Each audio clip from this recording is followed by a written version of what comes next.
Everyone agrees that what South Africa needs is inclusive economic growth. That's what we need, right? Inclusive economic growth? Yes. Sounds good. The problem, of course, is that we've all got different ideas about what it's going to take to deliver said inclusive economic growth. So what we have right now is inclusive economic contraction. We're in a recession, people. But our commander-in-chief believes he is fit and running the country very well. Must be the record high youth unemployment that he's referring to.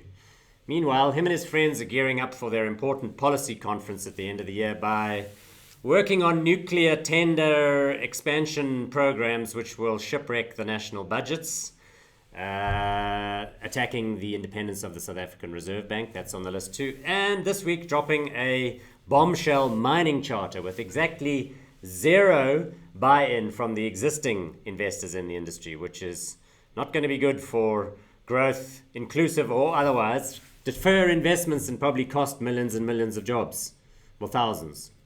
In any event, Zuma says he likes the mining charter. It's innovative and will ignite the economy. Hang on, does he realize that ignite the economy, that means like set it on fire, right? Uber lost its CEO. Well, they didn't lose the CEO. He quit. Travis Kalanick, the founder, the guy that's got all the voting stock.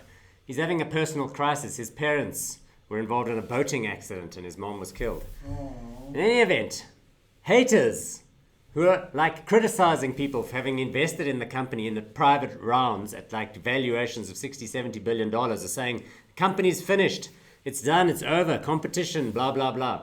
Nonsense. Uber is like a verb. Your Uber's here. Get in the Uber. Are you taking an Uber? It's become synonymous with a whole new way of living.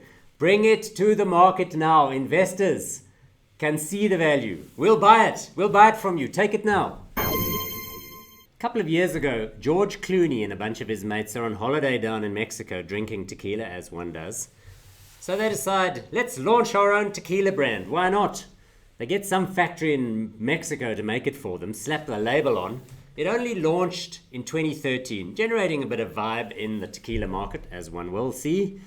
This week, UK drinks giant Diageo is announcing that it's paying $1 billion to acquire the tequila brand Casamigos from George and his friends.